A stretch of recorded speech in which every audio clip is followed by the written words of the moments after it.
Hello everyone, Conan here and welcome to our channel. 2 days ago, a 13-minute Chinese video game trailer, Black Myth: Wukong, has just received over 1.6 million views on IGN YouTube channel. Today, as a Chinese gamer, I'm going to talk about why every Chinese gamer are crazy about the game Black Myth: Wukong. Besides, I will briefly introduce some features and cultural background of the game in the second part of this video. If you like this video, please remember to click the like button and subscribe to our channel. Thank you. To some of the Western gamers, 1.6 million views might not seem that impressive, since great titles like Assassin's Creed can easily receive over 10 million views on YouTube. But when you take a look at the Chinese video website Bilibili, this trailer has received almost 13 million views, 1.5 million thumbs up, and got reposted over 800,000 times in just one day. And by the way, I'm not sure if there's any other Chinese video game title can receive that many views on YouTube. So the success of Black Myth: Wukong is obvious, and so does the reason.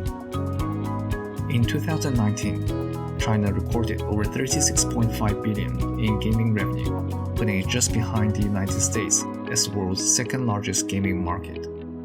However, China has never been famous for creating epic game titles and quality games. In the last decade, giant game companies in China, such as Tencent, are more interested in developing mobile games instead of traditional video games. The rest of the game studio, however, has been struggling against various difficulties. I won't say those local video games are trash, but only very few video games can really reach the standard of decency. And when we talk about those decent games, to be honest, are still far away from more than AAA standard. There are more and more Western game companies trying hard to provide Chinese gamers friendly gaming experience these days by providing Chinese subtitles and even Chinese dubbing in their latest title. That is no doubt very nice of them, which give Chinese gamers, me included, a good chance to fully enjoy those gorgeous gaming experiences. But to be honest, knights, cowboys, Gandalf, and Darth Vader could not, and probably won't ever become the major popularities in Chinese culture background. Yes, a couple of thousands of fans watching Game of Thrones in China, but there are over 1.4 billion citizens living in China as well.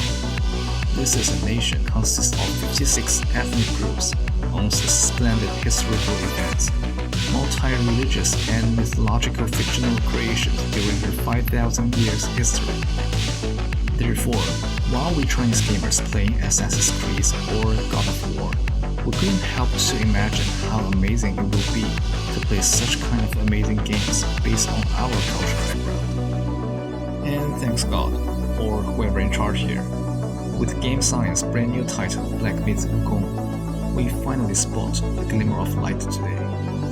I have to admit it is not flawless, and the game itself is still far away from fully complete, but the graphic performance, combat system, and scene design feels as good as those well-known AAA titles. Besides, the story background is based on the adaptation of the most famous Chinese novel, Journey to the West.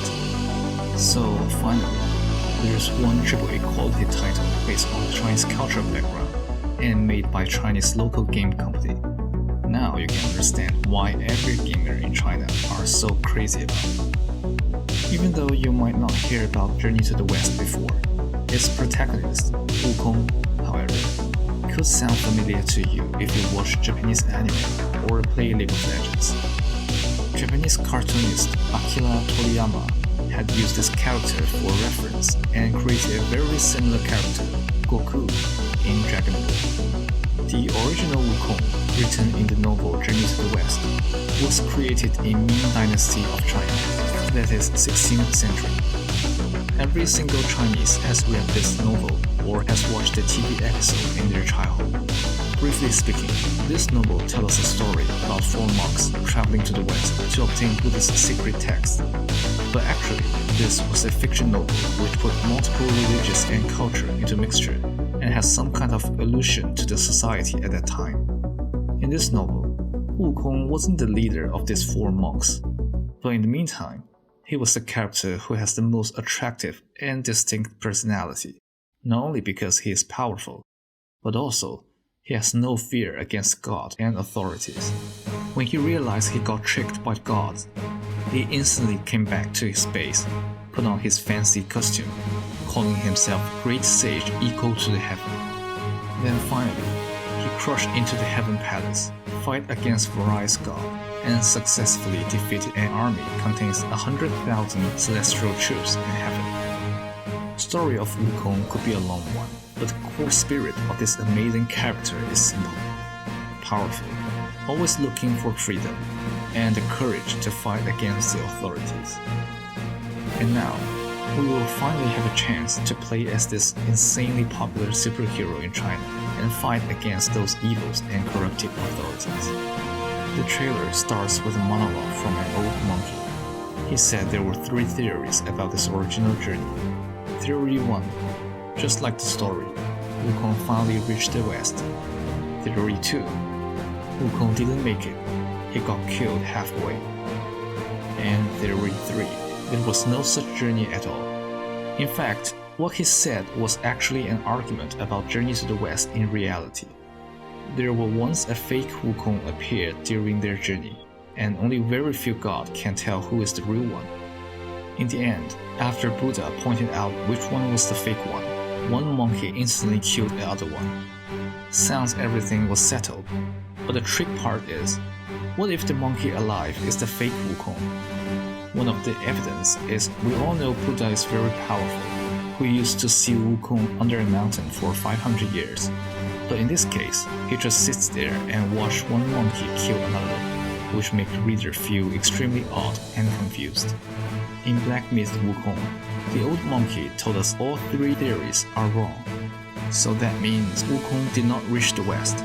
Wukong didn't get killed, he's still alive. And the long journey to the West did exist in reality. I would say there's a very good chance that this old monkey is the old Wukong himself, or someone really close to him. So that could explain why he knows about the truth. But anyway, we will first play as Golden Cicada flying forward. Interestingly, the word Golden Cicada was actually the name of another protagonist in the original story. In this trailer, this Golden Cicada was a transformation of Wukong, who mastered 72 methods of transformation in original story. In Black Myth Wukong, transformation can be used to avoid minions' attention. However, more powerful enemy can easily spot us if we didn't find any cover. This is one of the 4 basic skills that the trailer showed us. Although the trailer only showed us this transformation could be used between battles, but given the icon is placed together with other 3 combat skills, there is possibilities that we could use this skill directly in combat after skill upgraded. Another fancy skill here is Frozen. This is also a skill from the original novel. In the original story, Wukong can freeze others for quite a long time, not only physically but also mentally. In this game, we could also freeze our enemy by pointing our fingers directly towards the target. The effect works better on lower ranking enemies, as the more powerful target will recover from the debuff under a split second. But still, this is a skill that is fun to use and could be very helpful during the boss fight. The third skill introduced in the trailer was Invulnerability. The original name of the skill could be translated into Invulnerable Vajra, which stands for toughness and hardness in Buddhism. With this skill activated, our protagonist will literally immune to any attack for a split second. Besides, this could also be used as Counter-Strike to make enemy vulnerable, just like in many other games, such as Shield Strike and Dark Souls.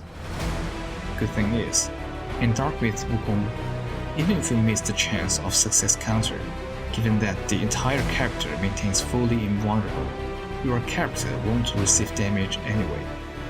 However, when you are trying to use this against large enemies or heavy attacks, a short period of stun will appear, which could put yourself in trouble when facing multiple enemies. The last skill has stunning visual effect, yet its realistic effect still needs to be discovered in future trailer. exactly the same as in the novel. Wukong pulls a bunch of fur from his ear, and after a magical breeze, all of those fur turn into clones. It is really entertaining to watch dozens of clone Wukong fighting against our enemies, while we just sit back and take a rest. But seems like our clones are just too weak to have any impact on the battlefield. If you're planning to use this skill to give yourself a break and grab a Coke, I would say you probably find yourself restart at the checkpoint after you came back to the game. Besides these 4 active skills, there are some very powerful ultimate can be used in the game. By collecting trophy weapons after defeating bosses, we can turn ourselves into those bosses during the fight. Health bar will be fully replenished, and we can use the exact same skills as those bosses, which became very handy when facing different types of enemies. Before we collect any trophy weapon, the only ultimate transformation is turning into a giant King Kong. Weapons and gears didn't really get mentioned in this trailer, but I assume those will be customizable and upgraded in real game.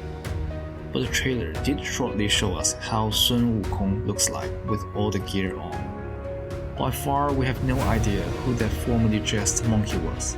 Could be Wukong from the future or another universe, or it could be the fake Wukong I've mentioned above. But that fancy glowing staff is called Ruyi Jinggu Bang, which is the exact weapon Sun Wukong used in original story. The staff was usually hidden inside Wukong's ear and turns into a handy weapon when needed. But its original size was huge enough to become a pillar supporting the undersea palace of the Dragon King of the East Sea. I'm pretty sure that we will have a chance to see the full size of the staff in real game, given there are several huge creatures debuted in this trailer, especially those 4 gigantic gods. Those 4 gigantic gods are important characters in Buddhism and Chinese mythology. They are called 4 heavenly kings, and each of them is obligated to watch over one cardinal direction of the entire world. As you can tell, they represent the authorities. But just like what Wukong had done in the original story, the seemingly irresistible authorities will never stop us. On the contrary, strength and courage will widely grow deep inside our heart. We step our feet on Jingdou Cloud, on the ground of the Heaven Palace, and will eventually step over those authorities.